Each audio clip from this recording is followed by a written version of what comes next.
Welcome to Uncovered. It's Wednesday. I'm Anthony. He's Ron. And together we are about to uncover the MAGA propaganda that is not covered by the mainstream and corporate-owned media. Ron, firstly, congratulations. Well, firstly, happy birthday for last week. This show kind of bookended your birthday. But secondly, congratulations for the coverage last night. I think it was a resounding success with Midas Touch. That shows 1.1. I think we're up to 1.3 million views for the live coverage last night. Ben anchored the first 4 hours, and I did the last hour. So I definitely got the long straw there. But seriously, well done. I think that there is clearly a much greater call for independent coverage of these types of events. And the corporate networks, they just don't really know what to say that's not in the script. Yeah, I mean, honestly, what we talk about is I don't see on mainstream corporate media. I see entirely different takes that I find very boring and repetitive and formulaic. I never really see much insight. It's all just like party line, herd mentality stuff. But yeah, yesterday was like 12 hours writing my column, which is typical from 6 to 6. And then I jumped on there with those guys and then did 5 hours on there.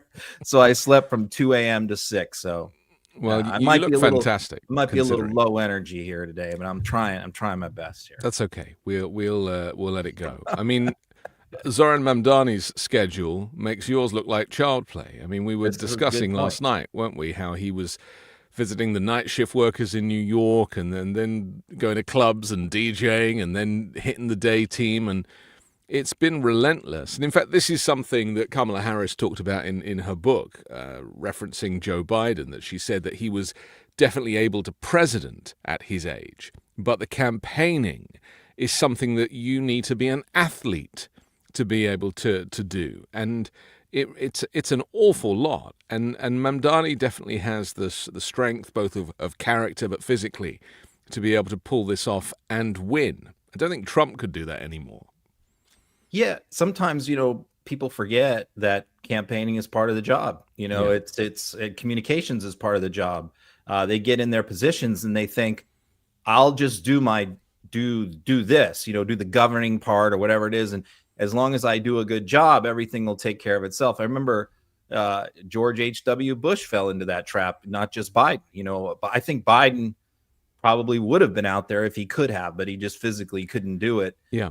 But H.W. Bush, I think, felt that, look, I've done a great job. Everything's going well. I mean, it didn't turn out well in the end. The economy tanked on him, but I think about halfway through his term, he felt he didn't need to get out there because his approval ratings were so high. I'm doing a good job. Yeah. And then, when the savings and loan crisis hit, he was behind the 8 ball. So yeah, I mean, communication, and especially in the modern era, even more so with social media and all. I mean, the thing is, if you're not on social media engaging with people in an authentic way, because so many of these people who are on social media are just having staffers do it or interns, but the ones who are legitimately on there is a small number of people.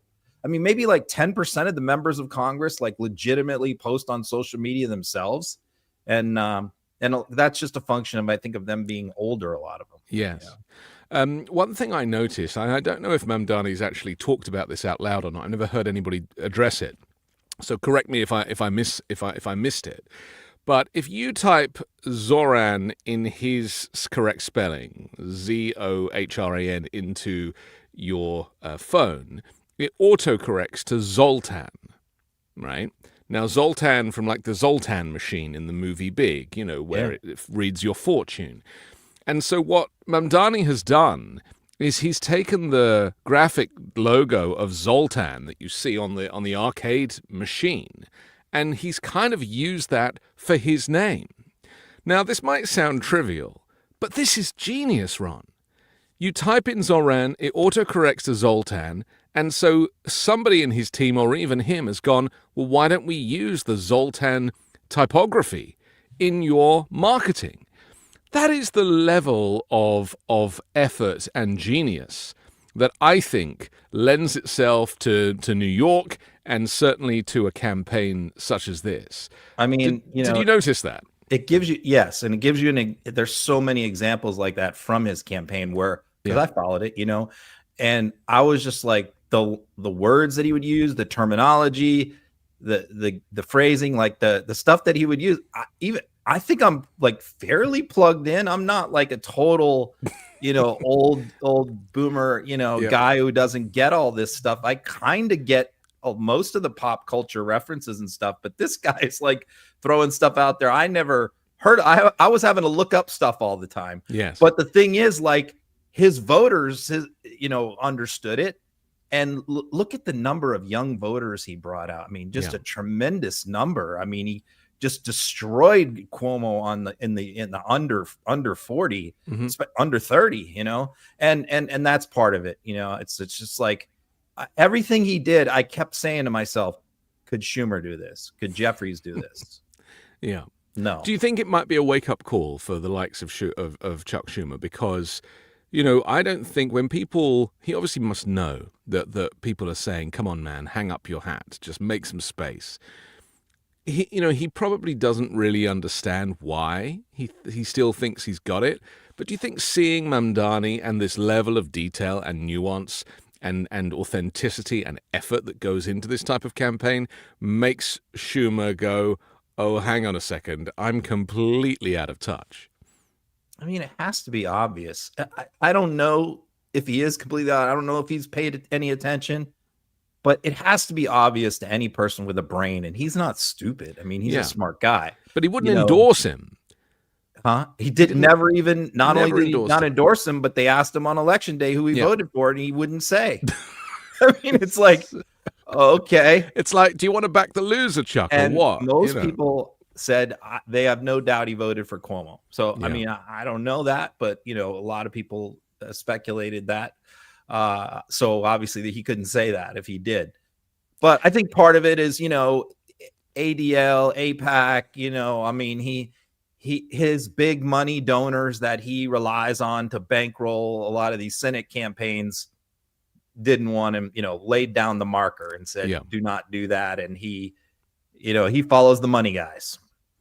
Let's take a look at Mamdani in his acceptance speech, referencing Donald Trump specifically. Again, very brave, very powerful to say, Trump, I know you're listening. Get a load of this. So, Donald Trump, since I know you're watching, I have 4 words for you. Turn the volume up.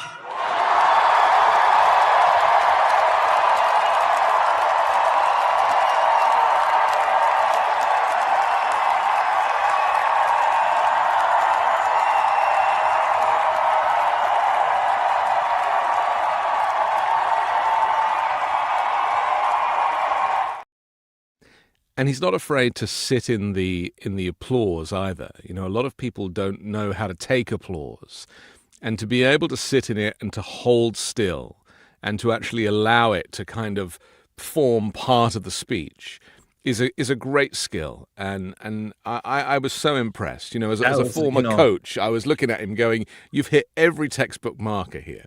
That was a weakness of Biden. Biden would constantly give his next line in the middle of the applause, and you couldn't even hear it. So it was and he didn't have many great applause lines. He wasn't exactly like a barn burner speaker there at the end, but he would still step on the canned applause lines. So I think what Mamdani meant there is literally, because everybody kind of takes different things from that. I think he meant it both literally and figuratively. I think he meant, hey, old man, turn the volume up because you're probably hard of hearing, which he does seem to have a difficult time hearing a lot these days. And I think he meant it figuratively as well, saying like, everybody else is out here begging Donald Trump to turn the temperature down and calm everything down and leave New York alone, leave us alone. And he's threatened to withhold federal funding from New York City if Mamdani wins. And I think Mamdani's saying, hey, bring it, turn it up. Let's go. If you want to go to war with New York City, then we're ready for you. If that's how you want to spend the next 3 years of your presidency being distracted by me and what we're doing up here, then I'm ready for you.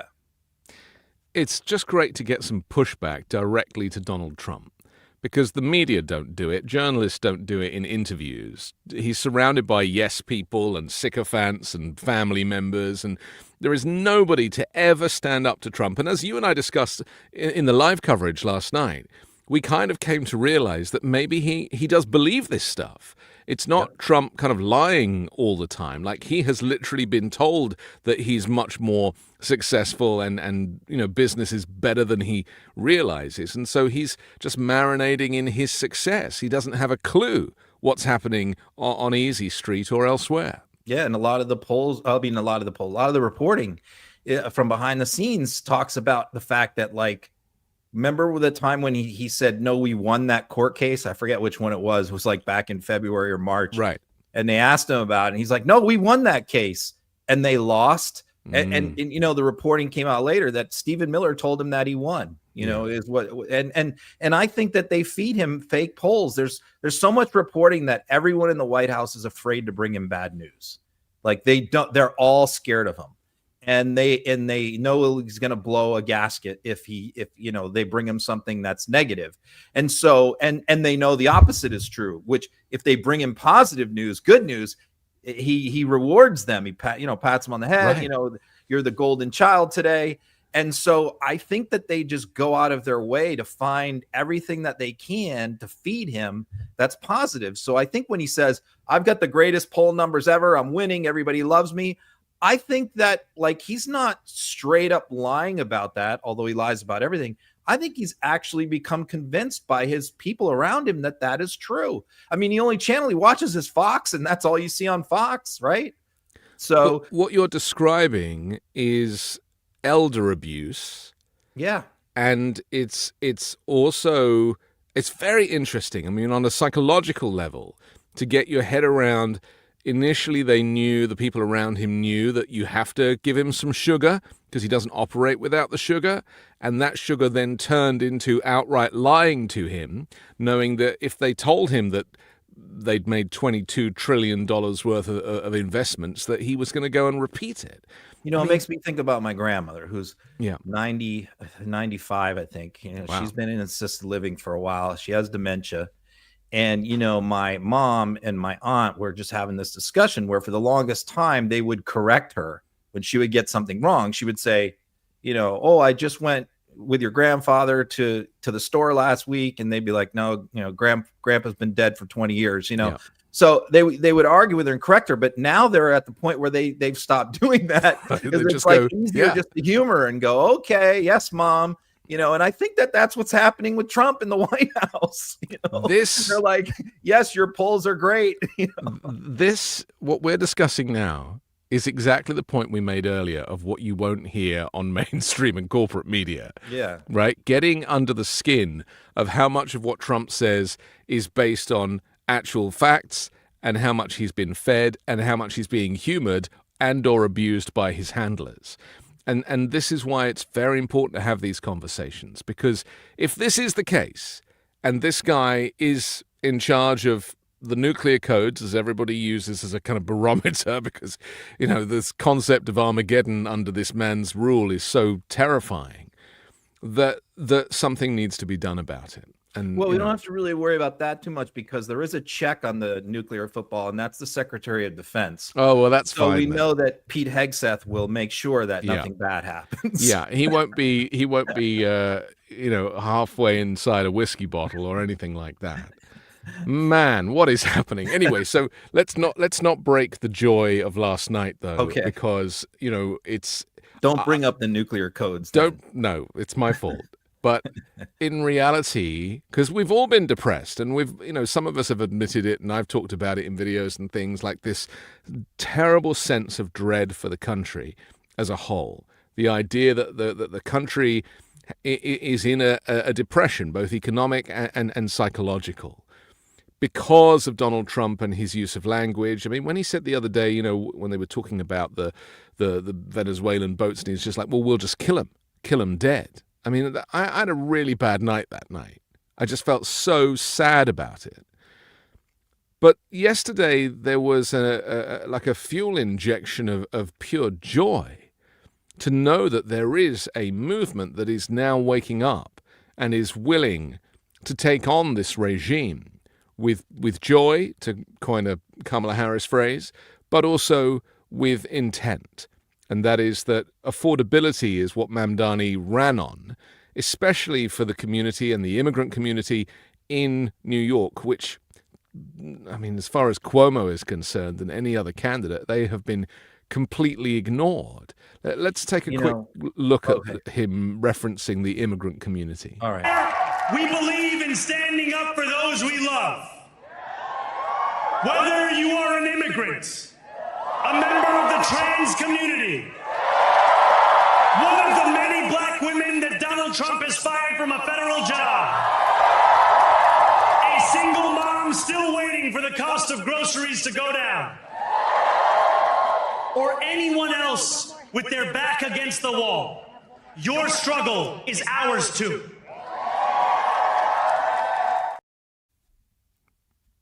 I mean, I don't want to beat up on Joe Biden here. I like Joe Biden, but, every story Joe Biden told was about like corn pop in 1955 in Scranton. And his dad, Every story, every point of reference he told was from 40 or 50 years ago. Right. People that he knew in his childhood and growing up.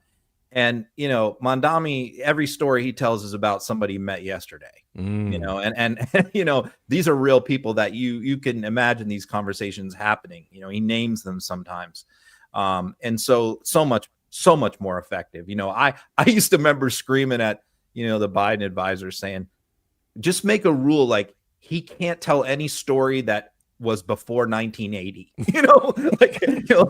let's make that a rule. But, going back, to the confidence thing, I think that, I think for Democrats, my greatest concern from November 2024 to like June, for like 6 months solid was a crisis of confidence. I mean, I'm very plugged into the community and everybody out there that subscribes and follows and reads everything that we do. And, it was just this this depression and defeatism. And I don't know if we're ever going to have an election again. And, I don't know if we'll ever have a Democratic president again. And we're, everything's lost and sky is falling. And, all these special election results started to roll in. And I kept noticing this trend, like even when we're losing, we're outperforming by a lot last time. And so after the last special election, I actually sat down with one of our guys, Troy Matthews, one of our writers, is very good. And we went and broke down every single special election. It was like 48 of them all over the country, some of them small. And, Democrats outperformed 2024 in like 44 out of 48 races.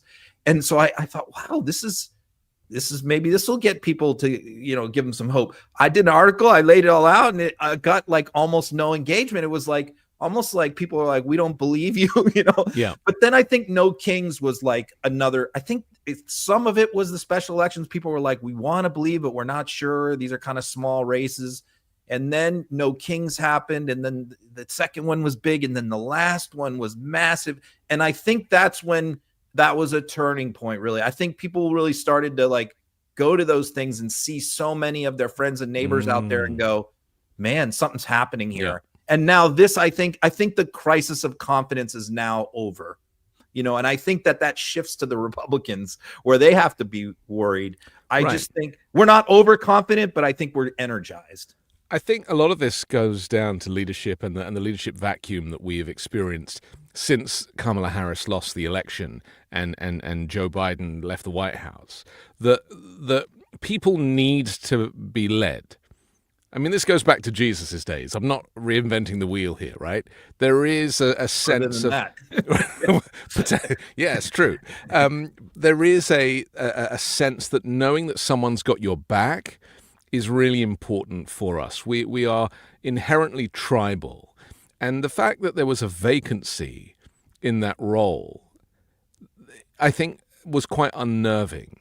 And even though he's not running for president, and it's just New York mayor, which is 8 million people live there. This is a huge job with one of the biggest budgets. But there was a sense that this is a Democratic leader for the nation.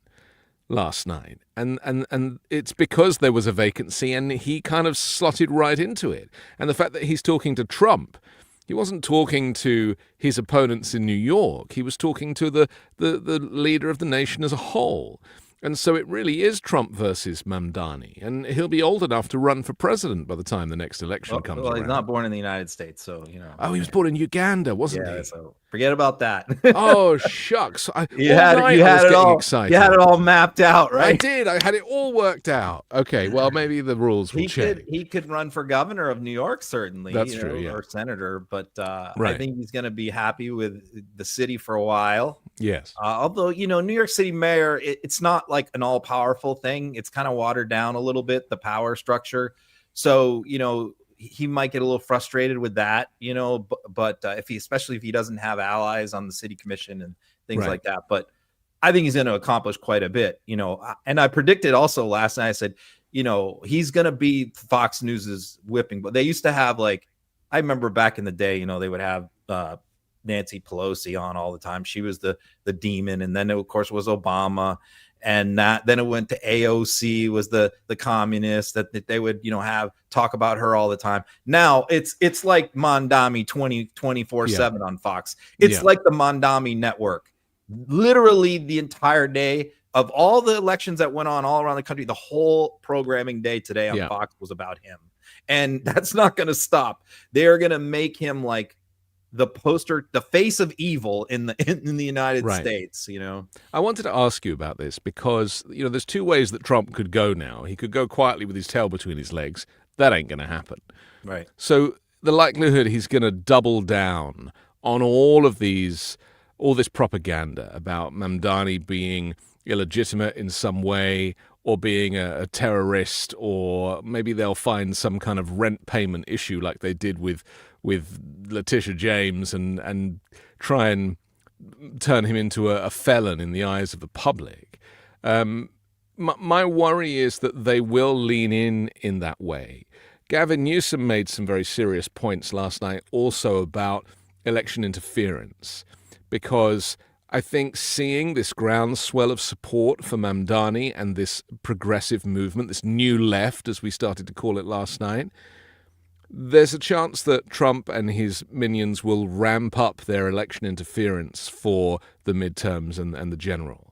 And in a range of ways. There's no one way of doing that. They will do it in you know, from redistricting through to owning Dominion voting systems, which you know, plays a small part with half the votes. Is this something that one needs to worry about, that they might actually ratchet up the authoritarianism now that they see that the threat is real?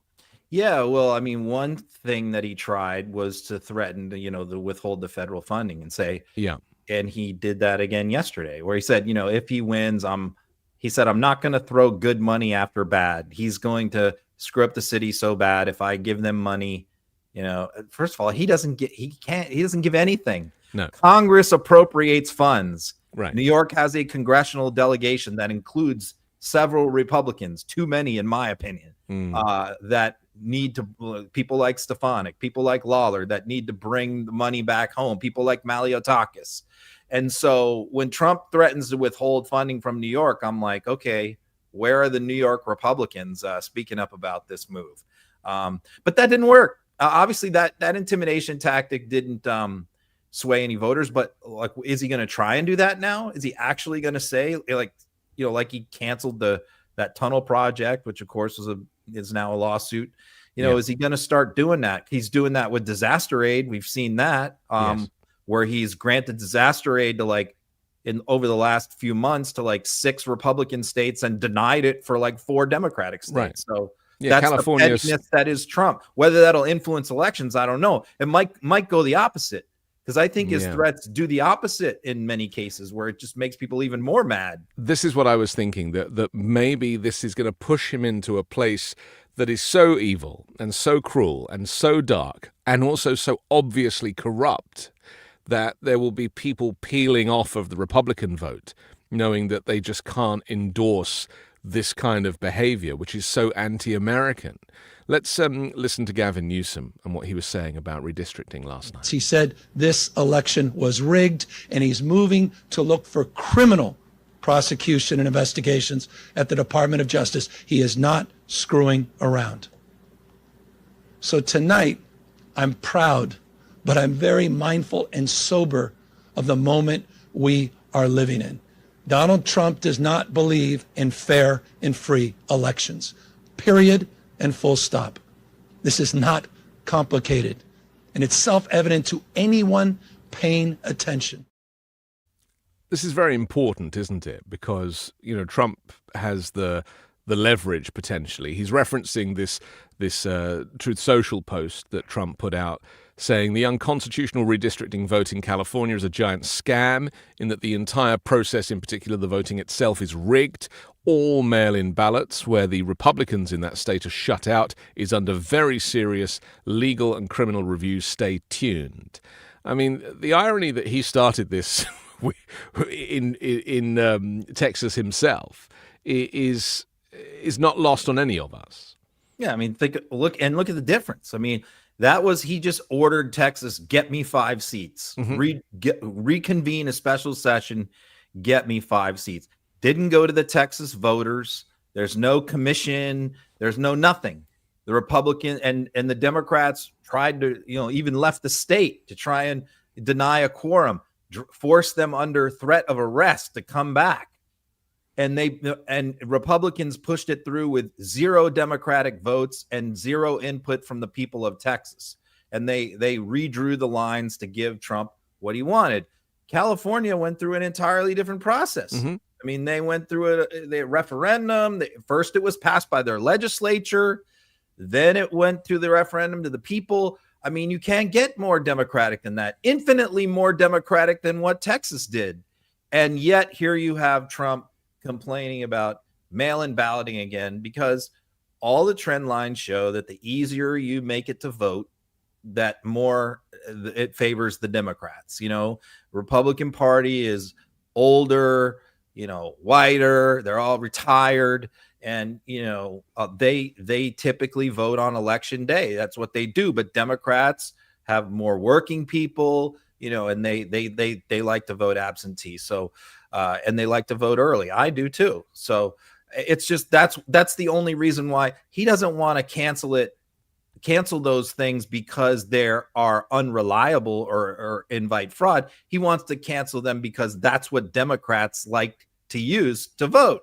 It's that simple. So I do think that's going to be his next push, because all these election fraud investigations, he's tried all that stuff before in the past. They've hired teams of lawyers, not just Rudy, but like real lawyers, that have combed over all these ballots. They never find anything. Their secretaries of state in Republican states have looked for fraud. DeSantis has looked for fraud. Nobody can find widespread fraud. He knows that. So the next ploy is going to be this. I think it's going to be, he can't do it by executive order. So it's going to be probably like Congress is going to try and pass some sort of federal election law that's going to attempt to eliminate same-day voting. I mean, early voting and mail-in voting. But the problem is that the Constitution is pretty clear that the states run elections, not the federal government. So we'll see. The problem is Trump doesn't seem to care for any rules, and he treats Congress certainly like it's his own kind of, well, he doesn't even treat it with anything. He knows he has a majority, so therefore he doesn't go to Congress for anything, including acts of war, sending drones to shoot missiles into fishing boats, or even tariffs. So let's talk for a moment about what's happening right now, because the Supreme Court are in session and they are hearing this tariff argument. And interestingly, they appeared skeptical of the legal basis of Trump's sweeping global tariff regime after justices questioned the president's authority to impose the levies. So they were hearing oral arguments. I was listening to some of it earlier. I do find that when I listen to the Supreme Court, I don't know if you do this, but I listen and I'm like, is that all they got? Like, I don't hear a level of discourse that I would expect from these great minds to me, maybe I'm projecting, Ron, but to me, they all sound like politicians. I mean, I always felt oral argument was totally overrated. Yeah. Nobody actually convinces judges in oral arguments. I mean, Right. it's extremely rare. When I used to argue appeals, I didn't even, because oral argument was optional. I rarely even requested oral argument because, these decisions get made by the clerks hash things out with each other. The justices hash things out with each other. They exchange legal briefs back and forth in case law for months and months. So yeah, somebody in like a 10-minute oral argument is unlikely to convince very many people. But, I thought that this was very interesting because Trump repeatedly made social media posts and in his speeches about this case to the Supreme Court, where he's telling them, you better rule in my favor or we don't have a country anymore. Literally, usual hyperbole, like Right. end of America as we know it. If I don't have this power, it'll be the end of world peace. This is how I stop wars with the tariffs. I mean, he literally threw everything at the Supreme Court that he could to pressure them. But I think that, again, this is like the bull in a china shop thing. He doesn't understand the court. He doesn't understand judges. He never has. This does not work. The only thing that this does is make a judge dig in more and say, I'm not susceptible to this kind of pressure tactics. Judges hate this stuff. The Supreme Court hates this stuff. Whether they're philosophically aligned with Trump or not, as many of them are, they don't like him being out there in public telling them what to do. And he did that repeatedly in this situation. So I think I was very taken aback. I did not think he should win this case, but clearly the tariff power is very obviously and clearly invested in Congress, not the president. And Congress never passed anything to give him this power. He claimed an emergency power. And so that national security is at risk. And so I think that the shocking thing was the most conservative pro-Trump justices were basically like, if we rule that he has this power, then we're basically ruling that Congress is irrelevant. Yeah. Not just on tariffs, on everything. On everything. Because what if he just decides, I'm going to just do this, I'm going to do this, I'm going to levy some taxes, I'm going to cut some taxes. I mean, the precedent has already been set that he can just grab this power. And if Congress doesn't step up and say, no, you can't do this because they're afraid of him or they're from the same party, then all of a sudden we have a king. Let's listen to Neil Gorsuch, actually surprisingly sounding skeptical about this amount of power that the executive is wielding. In January 2023, Congress voted to terminate one of the biggest IEPA emergencies ever, the COVID emergency, and the president went along with that. So what the statute reflects is there's going to be the ability for a sort of political consensus against a declared emergency. Well, what happens when the president simply discipline. vetoes legislation to try to take these powers back?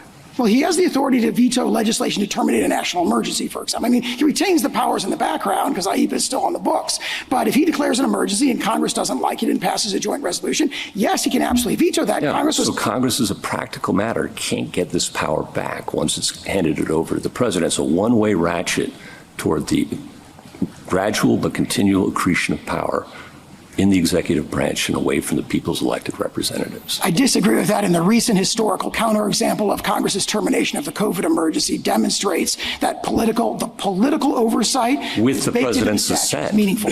With the president's assent, in fact, once he lost it by a veto-proof majority in the Senate, I think the position moved. And right. I think he realized, and that's the political process working. There was a political it takes a supermajority, a veto-proof majority to get it back. Yeah. Okay. Interesting. Yeah, that's the key point. I mean, he's saying like once he takes this power, how does Congress get the tariff power back? Yeah. And he says, well, they did it during COVID. And of course, Gorsuch is like, well, the president didn't object to that. He felt that it was Biden at the time, and so he didn't object to that. And what he's saying is, well, what if the president does object? Well, then you could with a veto. Well, then you could just overrule them by supermajority. So take a supermajority of the Senate and the House to defy their own party's president. That's never going to happen. But I think that it's striking to me because this is a Supreme Court that over the last 30 years, in almost every decision, has expanded the power of the president. And every time the president, regardless of who the president was, whether it's Patriot Act or whatever, every time the president claimed a new power or had power over a certain thing, they almost universally went along with the president and didn't want to question him, second guess him. We saw it with the presidential immunity case, right? This is the first time that I can recall in a major case where it's pretty clear that the Supreme Court is now going to finally rein in a little bit this all-powerful executive that the founders of this country never intended for a president to have the kind of power that the modern presidency has, largely because of the Supreme Court and because of Congress allowing it to happen.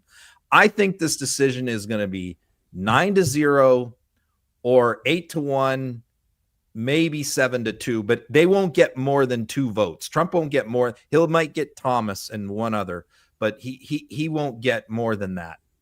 Interesting.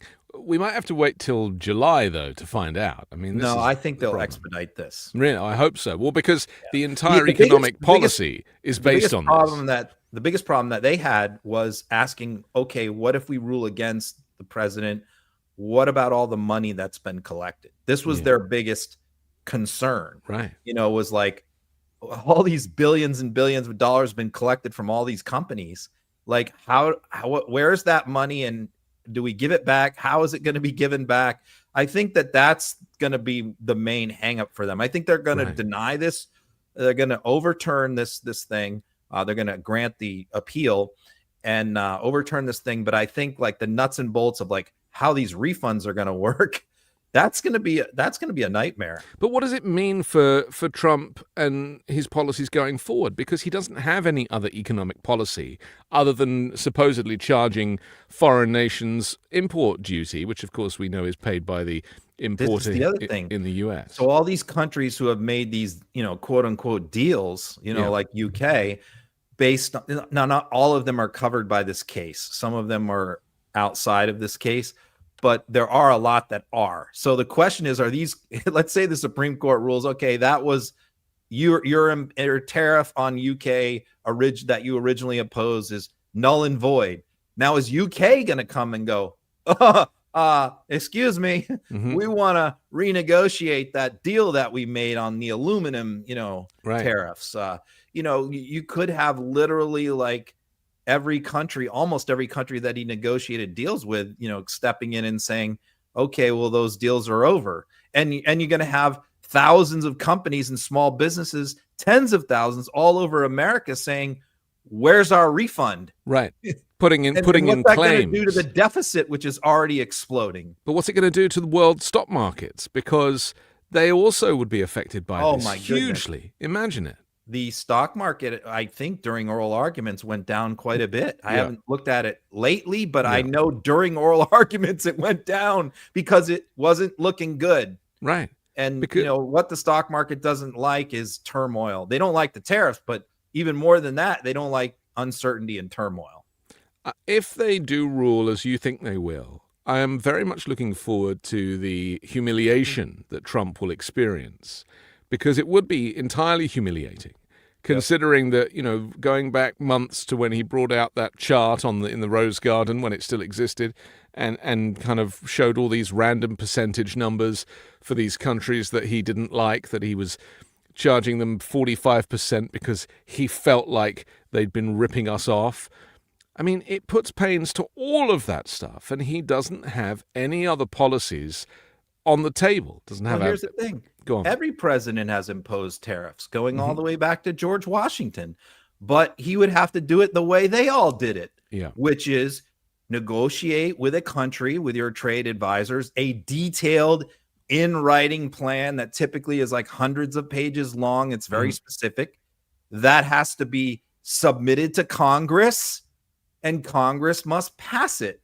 That's how it's supposed to work. So he could still try all of his nonsense, but he's not going to be able to, at 2 a.m., bang out a True Social tweet and go, I'm hitting China with 60% tariffs because they said something mean about me. But that's the chaos that has to stop. That's diplomatic threats with tariffs, which is not what tariffs are for. Right. Tariffs are actually, one of the justices said that. Right. I told you I should have been a Supreme Court justice.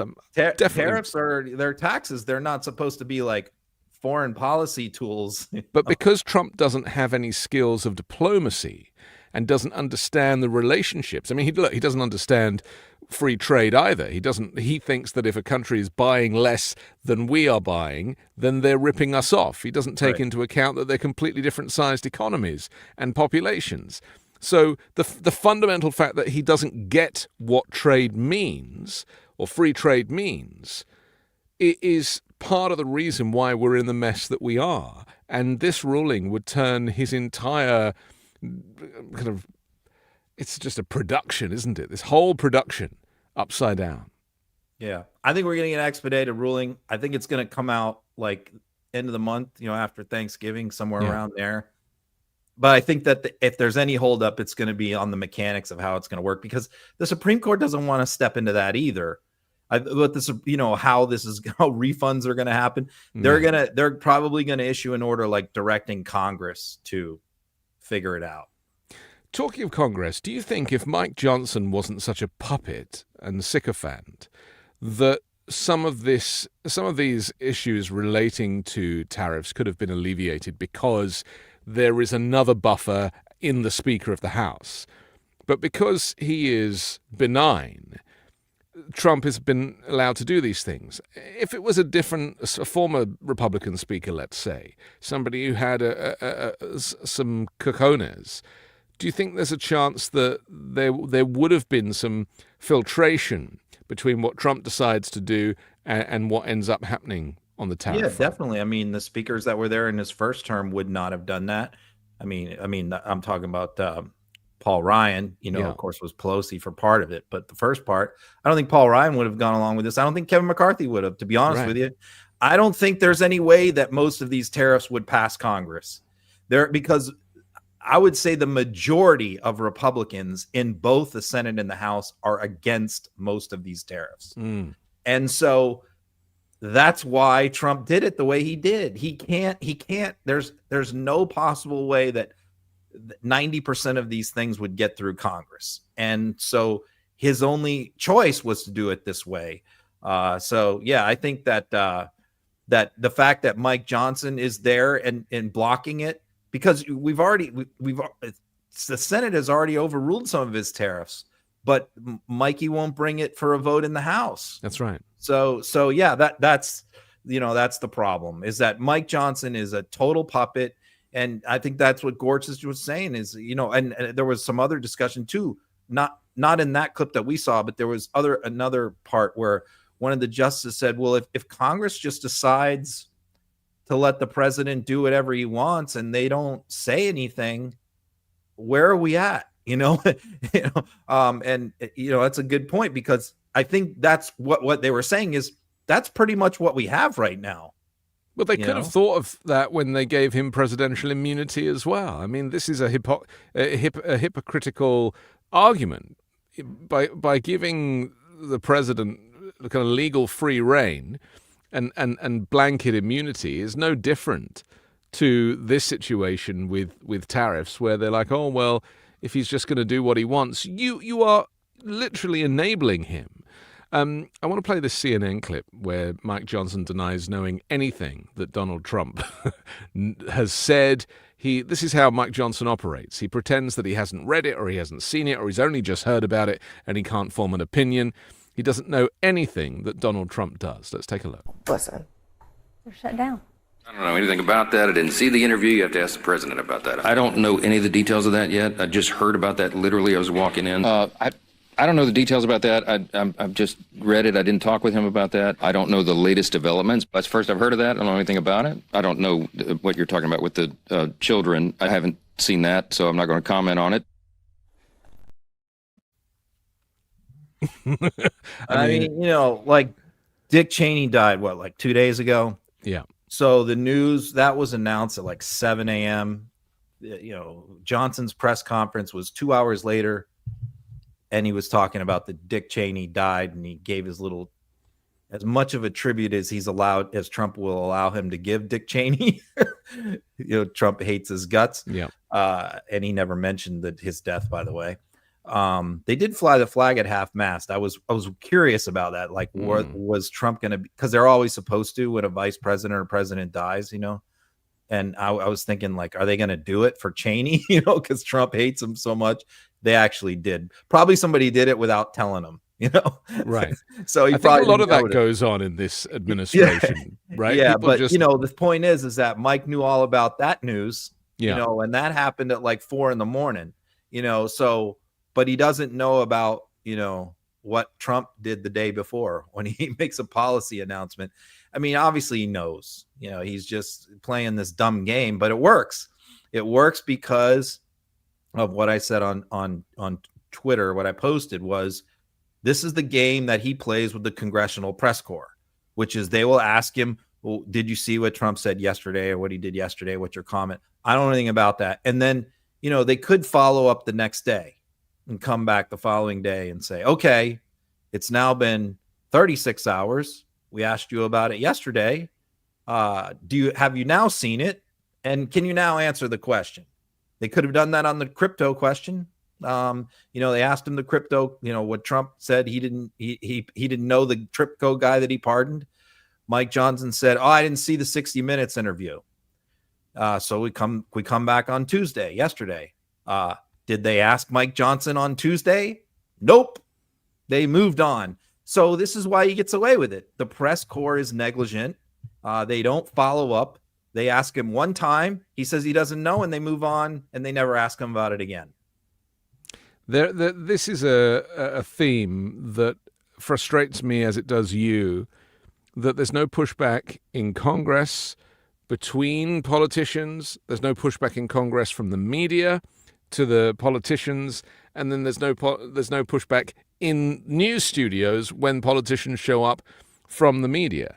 How did you find the anchor on 60 Minutes? Do you think that she held him to account suitably? Because it was a very heavily edited episode.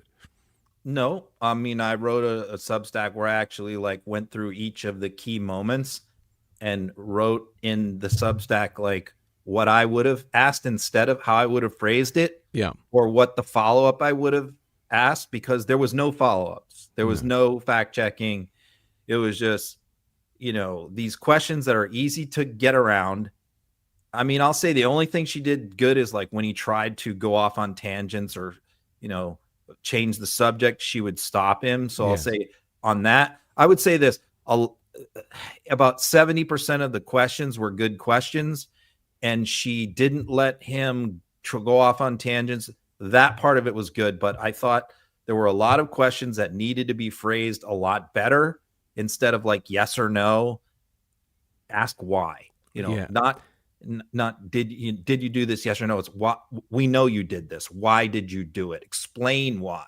Because he can't explain why. And so that was part of it. And the other part is no follow-ups, no follow-up. He would just give an answer that didn't answer the question or made no sense or was a lie, and she would move on to the next question. Because we've talked about this before. They have their script of questions. It was already running long. The thing went 73 minutes. And he, at the end, was saying it's time's up, I need to go. That's when, by the way, she asked the crypto question. Right. He was already saying, I'm leaving, time's up. We said an hour, it's been over an hour, I'm going to go. And then I just have one more question. And then she tried to ask about the crypto thing. And he immediately, again, was we're out of time. Yeah. So why would you, to me, that's the greatest to me. And I've spelled out many reasons why I think that is the biggest scandal and fraud scandal in American history. Right. And I think it's easy to make that case. And yet when the media waits until minute 80 of an 82-minute interview or minute 70 of a 73-minute interview, it shows that they don't consider it that important. And it allows him to go, oh, we're out of time. Mm-hmm. Ask it. That should have been the first question. Why? 100%. That's exactly what I thought. The guy who pardoned you set up your crypto company and helped UA pave the way for UAE to put $2 billion in your crypto company, and you just approved a deal for Nvidia to give them AI chips, and you just pardoned the guy who made the deal. You know, I mean, can we get into that? They should have spent 15 minutes on that. Instead, they could have spent half the episode, right? You know? The two things sprung to mind with me. Firstly, I thought this is how Putin gets interviewed in Russia. This is like one of these faux interviews where it looks like there is a functioning democracy, but everything is pre-set, and he knows the questions, he knows the answers, and he's also has final say on the edit. The other thing that it exposed to me is that Trump doesn't know the first thing about crypto, and I really enjoyed him saying... He doesn't need to know. No. They're just putting money in his bank account. His pronunciation of NVIDIA was Nvidia.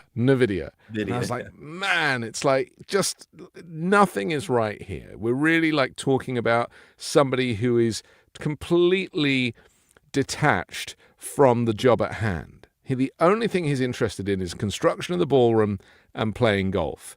And he was working on the ballroom again today, by the way. Oh yeah, I'm sure. Working. He was very out hard. there. They just poured the concrete for the floor. Oh. And he was out there inspecting it today. Pointing back at work, hard at work.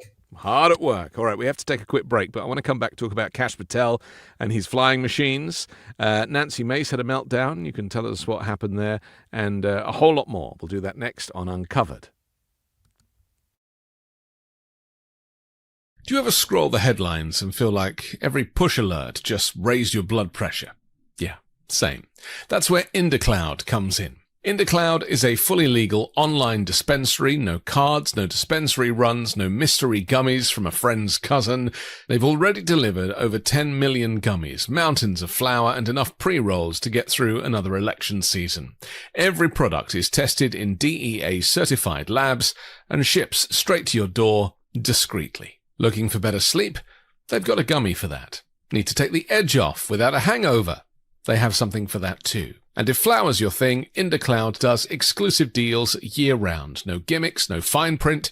It's federally legal THC made simple. That's why more than 50,000 customers already trust IndaCloud to keep their buzz hassle-free. If you're 21 or older, head to indacloud.co and use code UNCOVERED for 30% off your first order plus free shipping. That's indacloud.co, code UNCOVERED for 30% off, free shipping, and less stress delivered to your door.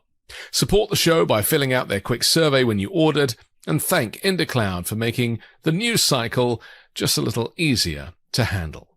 Don't forget, please enjoy responsibly. And links to our sponsors are in the description below. Let's By the way, I got some breaking news for you. Hit me. What is it? George Santos just announced that he is leaving New York City. He's moving out of New York City. So Mamdani is already making New York City great again. I mean, you did say last night you were worried that some billionaires would be leaving. I don't think he really fits that description. Not quite. Of course, he's probably moving to I don't know, Staten Island or something. Yeah. No, I mean he's gonna go where all self-respecting MAGA people, fraudsters go. He's gonna move to Florida most likely. 100%. Yeah, he'll have his own little cabana at Mar-a-Lago. And we'll talk about the Great Gatsby party a little bit later, but he would fit in perfectly there, wouldn't he? Let's talk about Sean Duffy just for a moment, because there's been another kind of change of roles. This is in the kind of NASA position. Elon Musk has obviously been putting pressure on, as he always does. And so off the back of this, there's been another change. Let me read you what Trump posted. Sean Duffy has done an incredible job as interim administrator of the National Aeronautics and Space Administration. I always wondered what NASA stood for. This evening, I am pleased to nominate Jared Isaacman, an accomplished business leader, philanthropist, pilot, and astronaut, as administrator of NASA. Jared's passion for space, astronaut experience, and dedication to pushing the boundaries of exploration, unlocking the mysteries of the universe, and advancing the new space economy make him ideally suited to lead NASA into a bold new era. Congratulations to Jared, his wife Monica, Monica and their children, Miller and Liv. Thank you for your attention to this matter, President DJT. He definitely didn't write that, did he, Ron? Oh, no. But, this saga is actually like very funny. I mean, this typical Trump administration classic situation here where, first of all, Jared Isaacman is like very qualified for this job. That's the unusual part. Very rare. It's like been to space twice, pilot. He's a scientist. He's a smart guy. The last guy was a reality TV show star. Yeah, right? I mean, he this guy knows what he's doing. It's like a rare situation. And the reason why, so Trump didn't know who this guy was. He knew nothing about him because he nominated him back in February for this position. And the reason why he nominated him is because this is Elon Musk's pal. I mean, if there's any criticism you want to make of him, it's that, this is Musk's guy and he's all in on using SpaceX basically as our space program, and so if there's one thing to say about him that people might not like, it would be that, I guess. But the reality is there's no other company out there like Bezos and NASA itself that is ready or capable of doing a lot of the stuff that SpaceX can do. Let's face it, they're just ahead of everybody else. That's the bottom line. You can't argue with a rocket that comes back to Earth and lands on its ass. As many screw-ups as they've had, our government space program has atrophied so much because it's farmed everything out to SpaceX that it no longer can compete with SpaceX, and neither can Bezos's Blue Origin thing. Right. So he points him, and so he's sailing through. He's going to get easily confirmed. Isaacman was a Democrat for, I think he might have recently switched parties, but he's not like a hardcore MAGA guy by any means. He's donated money to Democrats, all this kind of stuff. So what happened is when Musk had one of his temper tantrums against Trump in like the summer, I think it was June, July, and he said that he was going to start a third party, the America Party, and he did all the polls and everything. This was over Trump stripping out all the solar renewable energy out of the big, beautiful bill, and Musk had a temper tantrum and started his third party. So Trump retaliated against Musk by pulling the nomination of Isaacman. I'm going to teach him a lesson. Yeah. Right. And and Musk was furious. So he puts Duffy in, and what does Duffy do? He starts immediately like playing footsie with Jeff Bezos. It's like, maybe we're going to take some of these contracts away from Musk and give them to Blue Origin, or maybe NASA needs to start doing this stuff ourselves instead of SpaceX. And Musk went absolutely bananas and, started calling him Dummy Duffy and all this kind of stuff over the last month or so, and really started pressing Trump. A lot of his allies started pressing Trump. And of course, Duffy is a buffoon who's also the transportation secretary. So finally, this all came to a head. The reporting is that Susie Wiles, the chief of staff, convinced Trump, we got to put Isaacman in this position. Duffy is not qualified. And so that's where we're at. He's back in, and he's definitely going to be the NASA chief, which is, for the country, he's certainly a lot better than Duffy. It's interesting, though, because it's probably the least political role there is in government. It should be. Right? I messaged him. I said, dude, don't run this like some MAGA nut job, because you're not one. And nobody wants that. Musk doesn't want that. Just run NASA. Be a scientist. That's what I told him. I think if he's got any sense, he'll just keep his head down and do exactly that. Politicizing these things is asking for trouble with this administration. Staying in the sky, let's talk about Kash Patel and his use of private jets. The irony here is that we have a recording of him from, when was it? 2020 or something? 2023. 2023. Yeah.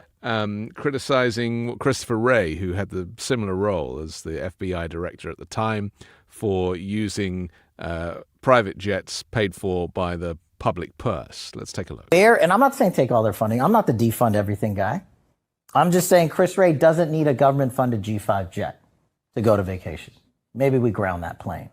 $15,000 every time it takes off. Just a thought. Minimum. So Kash Patel's been using these jets himself non-stop, right? I mean, his argument is I live in Vegas and I work over here and I have to get around. I mean, how's he getting around this? He's flying all over the place. He's going to UFC events. He's going to this thing, that thing. So he got asked about it the last time he went in front of Congress, and he defended it by saying, look, previous FBI directors have done this too. Ray did it all the time. So I'm just following the precedent of like what they did. And, I think they were pointing out like you're flying the jet to like boxing matches and coming back. Like this is not government business. And so I remember, so when this really blew up though with his girlfriend, who is significantly younger, which is a requirement of all MAGA couples for the woman to be like half the age of the guy. And she is like an aspiring country music singer. They're all aspiring entertainers of some sort. She likely predestined for like a Fox role somewhere on the couch with some panel show. But she's an aspiring country singer. So she was supposed to be singing the national anthem at like a wrestling event in Pennsylvania. And he takes the friggin' FBI jet up there, like $1 million to go see his girlfriend sing the national anthem. And he got busted, and he fired the guy who keeps track of that. Like the guy who's in charge of FBI aviation, fired him because he thought that was the guy who leaked it to the press. There's no proof of that. And in fact, the flight data was publicly available online. This wasn't like top secret information, but he still fired the guy. And so, this firestorm ensued. And that's when I remembered, which is I dug up that clip you just saw, because I used to watch his podcast. That's what we just saw. That's Cash's Corner. And you see his little lapel pin. He's got his Cash logo with the logo of the S with the dollar sign. That's what he was wearing on his collar. Very clever. He sold all these Cash products back then. One of his products, by the way, was a pill to reverse the COVID vaccine. That was one of the Cash products that he was selling in 2023, that you could take this pill if you got the vaccine because it was like a mandate, but you think like you're dying because of the vaccine, you can take this pill and it will get all the vaccine out of your body, supposedly. Cash was selling those pills. And now he's the director of the Federal Bureau of Investigation. I used to watch podcasts because I knew that he wanted to be FBI director and was likely going to be if Trump won. So I remember on his podcast, he used to complain about Ray all the time flying on that jet. So I went back and I found that clip and I'm like, man, this is exactly what he did. Yeah. And I think it got like 10 million views or something. We bring the receipts here, clearly. Yeah, I mean, this is the problem with this level of hypocrisy, is that there's always video, there's always audio, and this is the world that we live in now. I was just thinking when you were talking about the firing that guy, for the number of firings that have taken place by the Trump administration to people that didn't deserve it, we read it as a firing and then we turn the page and we read something else, but these firings are devastating for people and their families. Invariably, their health care is linked to their job, and getting a job these days, unless you're a robot in an automated factory, is very difficult. I just really this is a little bit like there's a scene in Austin Powers where the henchmen are always getting killed. And there's a moment where you go and see like the henchman's wife the door gets a knock from the police saying, I'm afraid your husband has been killed in a terrible smelching accident.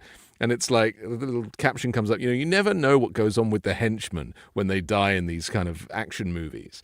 And it's the same thing here. These firings are being used on a whim. They are weaponized, and yet the effects are devastating. And a lot of the people that are getting fired are Republicans and people that are committed to their careers and have been doing their careers for decades, committed to public service, and they get dropped like a stone. And it's very, very sad. We've never seen anything like this. I mean, no.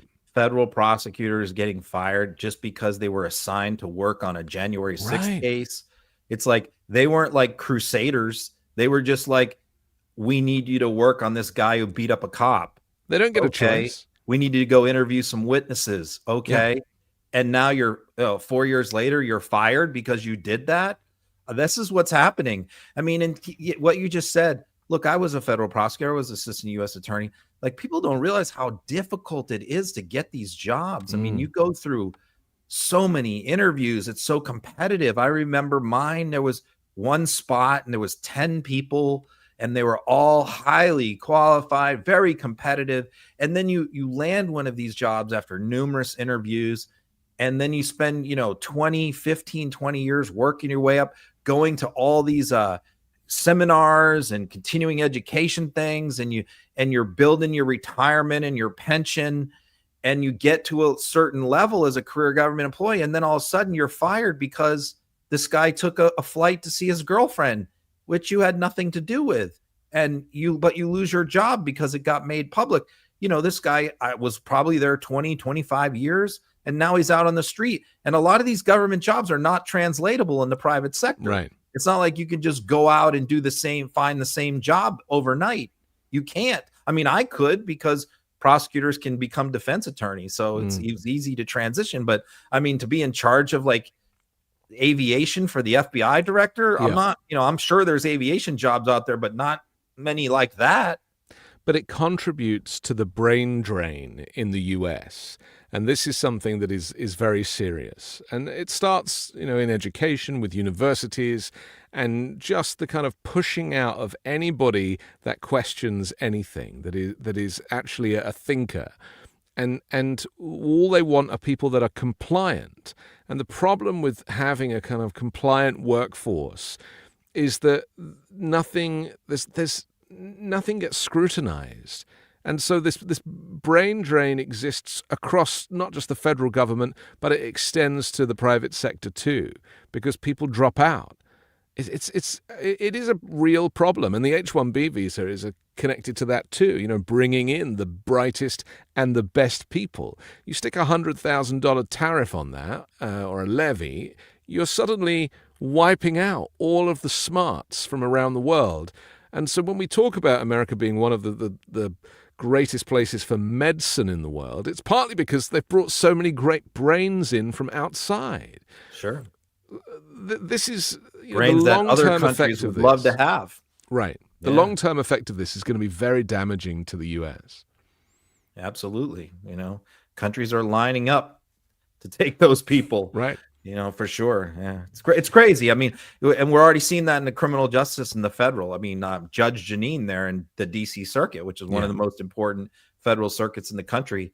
She's lost like a third of her prosecutors. They can't even get cases to trial. I mean, the ones that they do, they're losing because they're all short-handed, short-staffed. And the thing is, we're not even going to know the damage, because especially in the criminal justice system, because because people are getting away with stuff that are never getting caught. Like there's people out there downloading child porn from Russia right now in the United States that would have been busted by the FBI a year ago, that are not getting busted now because those agents who monitor the traffic of child pornography are working on deportations right now. Right. It's the same with white-collar crime that they're not investigating, and homegrown terrorism, right? All of these things these white-collar criminals know that they can pretty much do anything. Yeah. And they're not going to get caught. I wonder why that is. Let's change the subject for a second. Tell me about this Nancy Mace story, because this one completely passed me by, and I'm fascinated. So this is about her having a meltdown in an airport. You just set this up before I play the video from Fox. It's funny, like, most members of Congress can go through like 20-year careers and not have any drama, not have any, like, you never hear of them. You never hear from them. Yeah. They never have any problems, but like literally everywhere there's like that. What's that character in like the Charlie Brown where he had the cloud over his head? Was that Linus? Yes. Like that's Mace, Yes. but she creates the cloud. It's like, Yes. everywhere she goes, she has a problem. Her staff is all quit. Her chief of staff, her fiance, they broke up and had a nasty bunch of lawsuits. The attorney general of South Carolina, she's got all kinds of problems with and accuses him of covering up pedophilia and all this other stuff. Literally, like the one guy she accused of assault who shook her hand at a campaign event, the trans ally person, The person in the she claimed that there was a trans person in the bathroom of a Congress, and it wasn't. It was a woman. Remember. I mean, it's just like, it's just like every day she involves in some major controversy that she makes up on her own. So in this situation, she was flying back to South Carolina because she's campaigning for governor. She's actually leading in the polls slightly. It's close, right? It's a four-way race. She's like tied for first with one other person. Yeah. So she was flying back for a campaign event, and she arrives at the airport, and she's all freaked out about her security. She demands, congressional privileges, that she be met at her car. She can't walk into the airport on her own. No, not Queen Nancy. She wants security, local law enforcement, airport security to meet her at her door of her car as she pulls up to the curb and escort her through TSA to her plane, onto her plane. She demands full security the whole way through. And so apparently what the story is from the police is that she told them she was going to be there at 7:30 in a white BMW. They were out there looking for her. They couldn't find her. They kind of were walking around. They kind of gave up. She arrives apparently around 8 in a black BMW. They didn't see her immediately. They saw her a few minutes later. Right. And she immediately starts launching into F-bomb tirades, cussing them out. Then she cussed out the TSA. Then she cussed out the American Airlines employees. It went on and on for 20 minutes. They did a whole police report, incident report. The press got it. And now today she announced she's filing a lawsuit. She's made over 100 social media posts in the last 3 days about this incident while she's running for governor of South Carolina. So wow. The people of South Carolina, I mean, is this really what you want? This daily mania and drama? Look, I don't really care. I don't live there. You're a Trump loving state. If you want Nancy Mace as your governor, good luck to you. It's funny, there are some people that blame everybody else, and yet it seems to be that the common denominator, wherever they go, that trouble arises, is them. And they are in complete denial about that. Let's take a look at the clip. Before you go, there are reports that you were involved in a heated confrontation with airport police and TSA agents at the Charleston International Airport Thursday. You posted this on X. TSA wouldn't let me through. So what happened?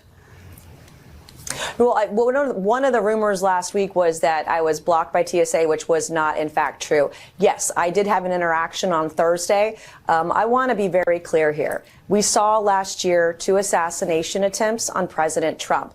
Just a few weeks ago, we all witnessed as Charlie Kirk was assassinated right before our eyes in public. We've seen that Steve Scalise years ago was shot, 4 or 5 times. And in the political environment we have today, there's no room for error when it comes to security. I have at this particular airport and no other. This is the only airport where I have any issues, but my children have had issues here, my employees, but we have had over 24 security breaches at this particular airport just 11 months into this year today. I've been in 4 airports in the last 5 days without incident. So yes, I did confront those who did not show up to do the job. My safety was put at risk. I have had incidences at airports. I had an incident in Chicago earlier this year where a man followed me through the airport, and the Chicago airport security was very swift to ensure that I was safe and get that individual out of there.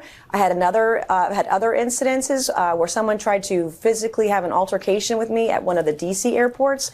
I'm grateful to the Capitol Police for stepping in, but this is a serious issue, and mediocrity when it comes to airport security and security breaches will not be tolerated when I'm governor and not when I'm in Congress for nobody. But so why? Okay, that did run on, but I'm definitely cutting that off. I mean, this is a whole bunch of fuss about nothing. I get a sense with some of these people, and I'm not one to judge about mental health, but there is this desire to always be talked about, and Trump suffers from this too. And that if you're not on the front pages, or if you're not, in the part of the popular culture, then you kind of feel a little isolated. And I get a sense that she's one of those people too. The funny part is she also tried to claim that this is because she's a woman.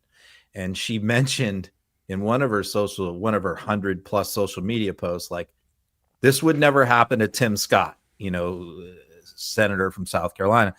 And Scott was not happy that she brought him into this. Right. And he actually issued a kind of a lengthy statement which says, I use the same airport all the time. I have never had an issue. They've always been polite and respectful to me. And regardless of whether they were late or they didn't see her right away or whatever the case may be, nobody deserves to be berated and treated like that by a member of Congress. Like how she doesn't even deny launching all the F-bombs. She's just saying they deserved it. Yeah.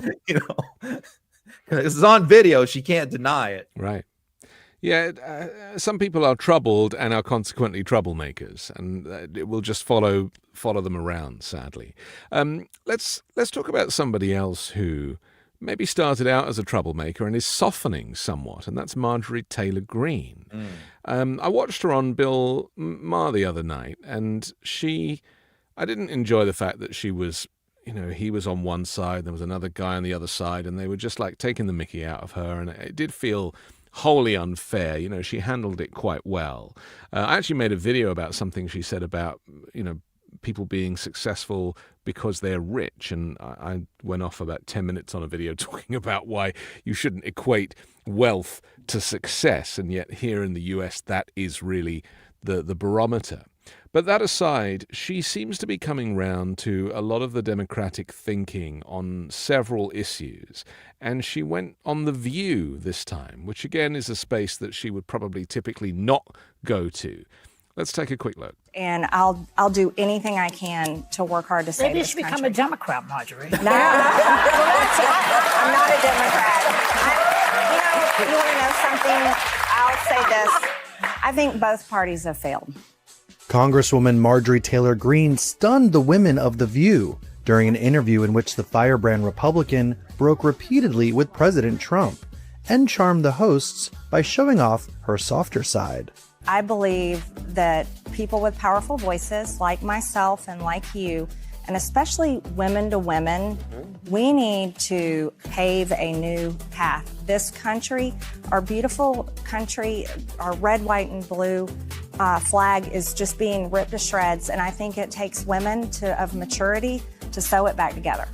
And I think that happens in free speech.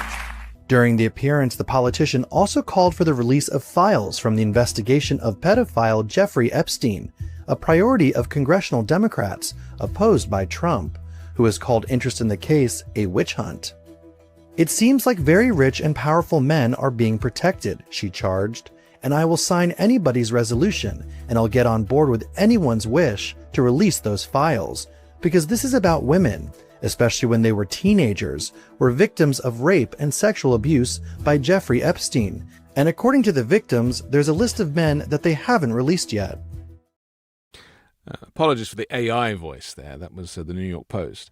I get a sense that a lot of people like Marjorie Taylor Greene are only Republicans because their parents were Republicans or they grew up in a Republican state or a Republican town, and that there was this pressure and they never really got the opportunity to think about what they cared about, what was important to them outside of the peer pressure and the hereditary voting and all that stuff. And actually, she's almost coming of age now. She's realizing quite how unfair things are. And while she'll probably never brand herself a Democrat, that doesn't mean that if this truly is a fight between good and evil, that doesn't mean that she necessarily isn't going to speak up for people that don't have a voice. Yeah, this is an interesting situation. I have a long history here with Marge, and going back to like 2019 and 2020 when I was one of the first people to blow up a lot of her old Facebook videos when she had all these wild conspiracies. We know the Jewish space laser one. She back then accused Hillary Clinton of being involved in assassinating JFK Jr. There was all these various conspiracies that she came up with back then. And ever since then, I've very carefully watched her evolution over the years, and I've had some communications with her. We went at each other quite a lot back then, not so much anymore. In fact, I complimented her last week and she thanked me. So, that was nice. And I basically just complimented her because she listens to her constituents. And I think she's listening to her constituents, like a lot of constituents in Republican districts are really pissed off right now at the Trump administration and at Congress. And a lot of them are oblivious to it, or they don't want to listen. And she has heard them. But let me tell you where I think we're at with Green, because everybody's kind of perplexed. Like, is this legit? Is this real? Is this an act? Is this contrived? She's not like a Boebert. Like she's a smart person, and she thinks things through, and she's definitely strategic. So here's what I think happened. When she first got to Congress, she was just this crazy conspiracy. She hung out with Boebert, hung out with Gates, said all this crazy stuff. And I think she quickly realized that she had higher ambitions. She is not now, and she was not then satisfied with just being a member of Congress. She was looking for a way to break out of that situation and get into leadership in the House. And when McCarthy ran was having his issues with Gates and they were trying to get rid of him, she viewed that as her ticket out of the nut jobs of the Freedom Caucus into the establishment, into the mainstream. She was going to hitch her wagon to McCarthy, and McCarthy was going to legitimize her. And that happened. I mean, he reinstated her committee assignments. He was saying nice things about her. And then what happened is that all got blown up because Gates ousted McCarthy. Yeah. And that also caused them to kick her out of the Freedom Caucus. So at that point, when Johnson takes over as Speaker, she's alone. She has no friends, no allies in Congress. Because the establishment wants nothing to do with her. The right wingers want nothing to do with her because she went and got in bed with McCarthy, not literally necessarily, but figuratively. And so she was very isolated. And so I think that she thought at that point, she carved out this path where I'm all in with Trump. Nobody else likes me. I don't need anybody else. I'm going to go all in on Trump. And then because she knows that 2 seats are coming open in 2026 in Georgia, the Senate seat race against Ossoff and the governor seat with Kemp term limited out. And she would have been very happy for either one of those positions. Right. She figured that when she looked at the landscape of Georgia Republicans, none of them really have strong connections to Trump. She had the strongest connections to Trump. And she really believed that he was going to back her for Senate or governor. And she met with him in person in the White House earlier this year and had this conversation with him. And he told her, no, I don't think you are governor material. I don't think you're Senate material, Marjorie. You need to be happy with what you have. And that, I think, something snapped in her at that point. And you hear her talking a lot about misogyny in the Republican Party now, because I think it's really legitimately dawned on her that women can only get so far in the Republican Party. Women are treated very badly. They get crappy appointments. They don't get the leadership positions. They don't get the top. Look at the leadership of the House. It's all men. They've never had a female nominee for president or vice president. And she thinks that the only reason why Trump didn't back her is because she's a woman. I think that she absolutely believes that. And she feels very betrayed. And so I think at this point, she's very much a free agent. She's like, they have no loyalty to me. They're not doing anything for me. Why should I be loyal to them? Yeah. I still agree with a lot of Republican policies and programs, but I no longer have any loyalty necessarily to Trump or the Republican Party. I'm a free agent. And I think that what's happening with The View and all this stuff is this. She has now stopped thinking about Georgia politics. She's thinking about the presidency. She believes, I absolutely am convinced, she believes that Trump put together a coalition of fat cats on Wall Street, business people, and rural blue-collar white people. I think Marge thinks she can put together a coalition of the second group, those rural blue collar white people that she connects with, and they connect with her legitimately. They like her. Yeah. With some Democrats and independents. And that's who are maybe like anti-Trump. And so, maybe moderate Democrats. So I think, especially Democratic women, maybe. So that's, I think, what is happening here. She sees a lane. I don't agree with that this lane is there, but she believes that there is a lane for her to be elected president. And this is the lane. The lane is people, the View audience. I mean, it's remarkable in so many ways, but good on her. If she thinks that that's where her future lies, then go for it. It's not for us to criticize or stop her. Whether or not it could ever become a reality is something else. We have to finish in just a sec. I want to end, though, with the Great Gatsby party. Just tell us about what went on. Did this take place at Mar-a-Lago? It did. The optics of this and it just shows how completely oblivious and out of touch Donald Trump is. That, during the government shutdown, when Mike Johnson and the House leadership, the Senate leadership, and the cabinet officials in the administration are all over TV, holding press conferences, talking about how people are suffering. Yeah. And people are, airports are delayed and people aren't getting their paychecks. Where is Trump? He's in Asia. He's flying around, meeting with the Qataris, having a good old time. He's working on his ballroom. He's showing off all the gold in the White House. So he's gone in Asia for a week. He flies back and he immediately gets on his plane and goes to Palm Beach on Friday, plays golf, and then has this party. And a credit to our guy, JD Wolf, who runs the Patriot Takes account, who kind of has taken over from me. I used to be the one who followed all these people at Mar-a-Lago and unearthed all these videos and photos. He did some of it too, but I have since turned all of that over to him. And he is the one who unearths all of these behind the scenes videos from Mar-a-Lago that he gets from people's cell phones and Instagram accounts.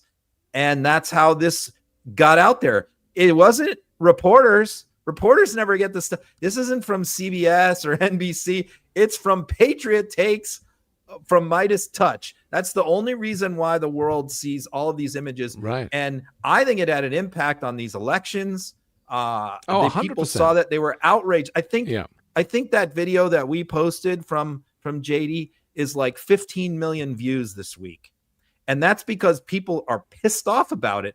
Republicans are mad about it. It was the worst.